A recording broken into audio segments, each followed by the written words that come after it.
اللہ تعالیٰ نے قرآن مجید میں انسان کے جو اوصاف بیان کیے، انسان کی جو صفات بیان کی ہیں، ان میں جو سب سے اہم ترین صفت ہے الہمہا فجورہا و تقواہا،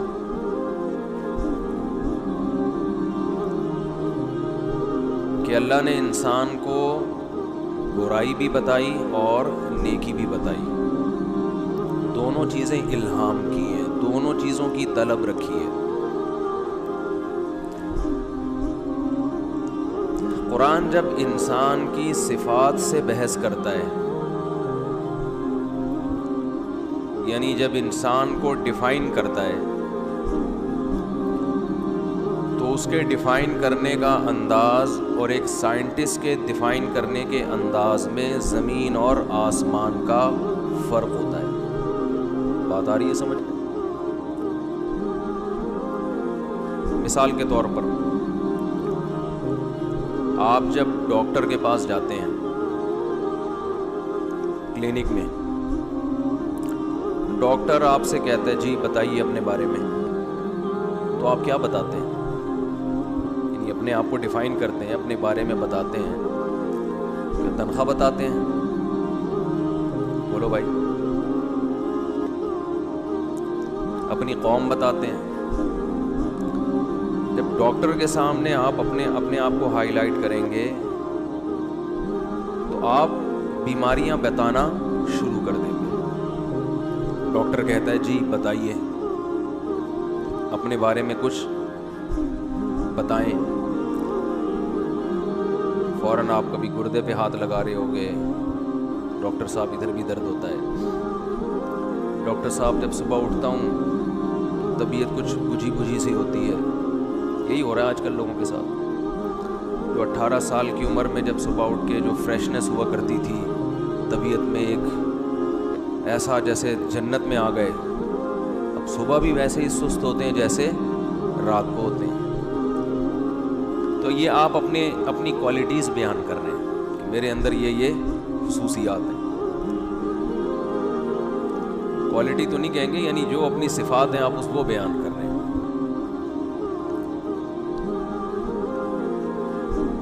اگر کسی نے آپ سے گھر بنوانا ہے، 5-6 ٹھیکیدار آ گئے، آپ نے ایک بلڈنگ تعمیر کروانی ہے، تو آپ پھر ان ٹھیکیداروں سے انٹرویو لیتے ہو، بھی ٹھیکہ ان میں کس کو دینا ہے؟ تو آپ کہتے ہیں ذرا اپنے بارے میں آپ بتائیں، تو وہاں وہ ٹھیکیدار یہ بتائیں گے کہ میری زبان کیا ہے، میری قومیت کیا ہے، وہاں اپنی قابلیت وہ بتانا شروع کریں گے۔ بھائی مجھ سے پوچھتے ہو تو یہ حبیب بینک کی بلڈنگ میں نے بنائی، ورلڈ ٹریڈ سینٹر میرے چھوٹے بھائی نے بنایا تھا، اس طرح کی صفات بیان کریں گا نا وہ۔ کیا ہو گیا بھائی؟ تو میں آج ایتھیس پہ بیان نہیں کروں گا، میں صرف کی مثال کے لیے، بہت ان کو نچوڑ دیا ہم نے۔ یہ جو کہتے ہیں نا قرآن میں انسان کی صفات جو ہیں، کچھ سائنس کو قرآن نے کیوں فوکس نہیں کیا؟ یہ تو میڈیکل سائنس بتاتی ہے کتنے گردے ہیں، بھائی کھانا کیسے ہضم ہوتا ہے، تو قرآن کیونکہ سائنس کی کتاب نہیں ہے، قرآن کا یہ ٹاپک نہیں ہے۔ قرآن نے انسانی صفات میں وہ صفات بیان کی ہیں جو انسان کو دوسری مخلوق سے ممتاز اور جدا کرتی ہے، یہ بتانے کے لیے کہ انسان کو اتنا فوکس کیوں کیا جا رہا ہے۔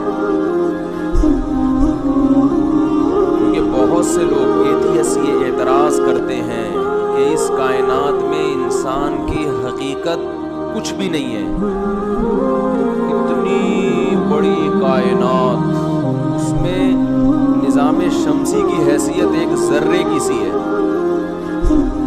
اور اس نظام شمسی میں زمین کی حیثیت ذرے کے ذرے کے ذرے کا ذرہ، جیسے ریگستان ہوتا ہے نا، بہت بڑا ریگستان، اس میں کہیں ایک معمولی سا خوردبین سے نظر آنے والا ذرہ کہیں پڑا ہوا ہوتا ہے، تو وہ بھی بڑا ہوتا ہے، زمین کی حیثیت اس کائنات میں اس سے بھی چھوٹی ہے۔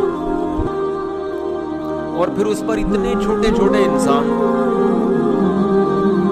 تو وہ یہ کہتے ہیں کہ معاذ اللہ خدا کو کیا ضرورت پڑی کہ یہ پوری، جیسے قرآن کہتا ہے نا پوری کائنات انسان کے لیے اور انسان میرے لیے، اور بنانے والے نے پیغمبروں کو بھیجا.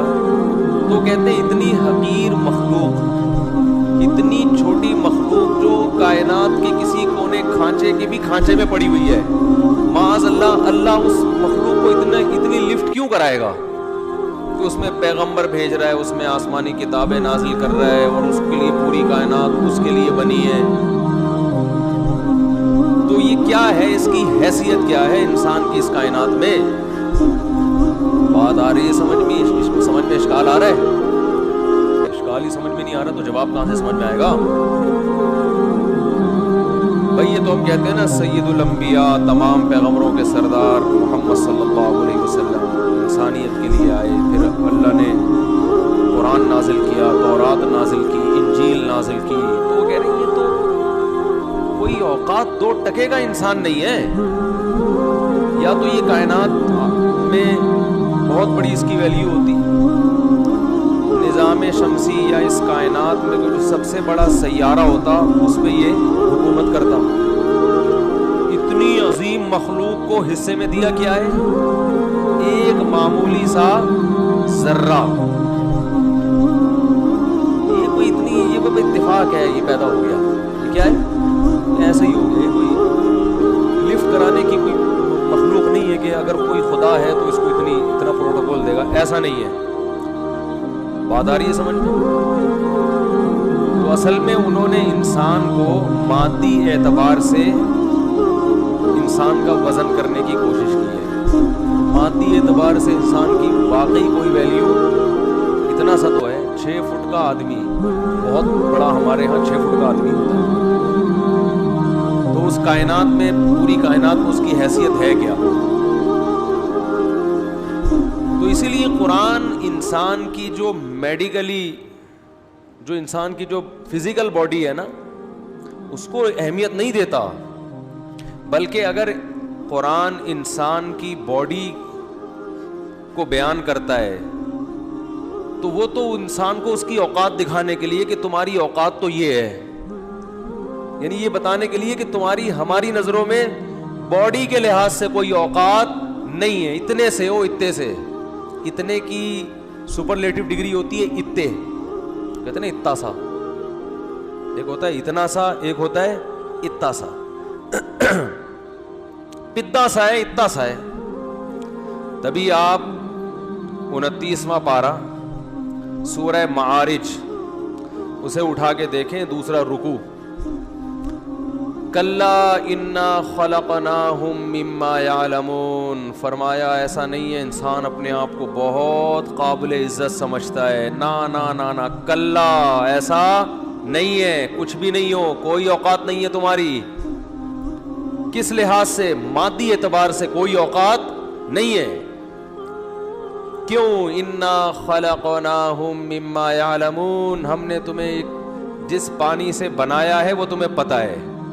ایک پانی سے بنی ہوئی، گندے پانی سے، غلیظ پانی سے بنی ہوئی مخلوق ہو، اس پہ اتنا اترانا سوٹ نہیں کرتا. یہ جو ملحد لوگ، ایتھیس لوگ اعتراض کرتے ہیں کہ انسان کی کوئی اوقات نہیں ہے، قرآن نے تسلیم کیا ہے واقعی نہیں ہے. کس اعتبار سے؟ مادی اعتبار سے، باڈی کے اعتبار سے واقعی کوئی اوقات نہیں ہے. لیکن قرآن ایک انسان کی دوسری صفت کو بھی نمایاں کرتا ہے کہ روحانی اعتبار سے انسان جیسی مخلوق اس کائنات میں کوئی بھی نہیں ہے. وہ کیا ہے؟ روحانی اعتبار سے یہ دنیا کی، اس کائنات کی ذہین ترین مخلوق ہے. اب آپ دیکھو اتنی سی زمین، اس پہ اتنے سے کیڑے مکوڑے جیسے انسان، مگر انسان کی کھوپڑی کے اندر اتنا سا مغز، اس مغز کی کلاکاریاں دیکھو آپ. اور پاکستانیوں کا مغز تو ویسے بھی کوئی دیکھ لے تو وہ اللہ کی قدرت پہ یقین کیے بغیر نہیں رہ سکتا. کسی چیز کو ناپنا کہ یہ اس کا وزن کتنا ہے, یہ کتنا ویلیویبل انسان ہے, کتنا قیمتی انسان ہے, تو یہ باڈی کے اعتبار سے بھی ہوتا ہے اور روحانی اعتبار سے بھی ہوتا ہے. جو باڈی ہے نا, باڈی کے اعتبار سے کسی کا وزن زیادہ ہونا یہ کوئی کمال نہیں ہے. تو گینڈے اور بیل کا وزن بولو زیادہ ہوتا ہے. تو ایتھیسٹ جو اعتراض کرتے ہیں نا کہ انسان کی کوئی اوقات نہیں ہے, اس کا مطلب پھر اونٹ کی اوقات ہے, کیونکہ انسان سے بہرحال وہ کیا ہے, بڑا ہے. تو پھر اونٹ کو چاہیے کہ آپ کو ذبح کر کے کھایا کرے, آپ کو چاہیے کہ آپ اونٹ کو ذبح کر کے نہیں کھایا کرے. آپ باڈی کے لحاظ سے کائنات میں چیزوں کا وزن کر رہے ہو. پھر تو جو اژدہا ہوتا ہے نا, میں جانوروں کی ڈاکومنٹریز بہت دیکھتا ہوں, بڑی اللہ کی قدرت نظر آتی ہے. پورے پورے مگرمچھ نگل لیتے ہیں یہ اژدہے, بندہ نگل لیتے ہیں, اور انگریز واپس بندہ نکال بھی لیتا ہے. کمال ہے, صحیح ہے نا, نگل لیتے ہیں بندہ, اور ٹانگیں کھینچ کے آدمی پورا باہر نکال لیا. تو پھر تو وہ جو اژدہا ہے اس کی ویلیو انسانوں سے زیادہ ہونی چاہیے. قرآن انسان کی جس صفت کو بیان کرتا ہے وہ ہے صفت علم, کہ ہم نے آدم کو جو فرشتوں پر اور پوری کائنات پر فضیلت دی وہ کس بیس پر دی, علم کی بنیاد پر. اس میں سیکھنے کا جو مادہ ہے, جو سیکھنے کی صلاحیت ہے, سیکھنے کے ایسے سافٹ ویئر اس میں انسٹال ہوئے ہوئے ہیں جو کائنات میں کسی دوسری مخلوق میں وہ سافٹ ویئر نہیں ہے.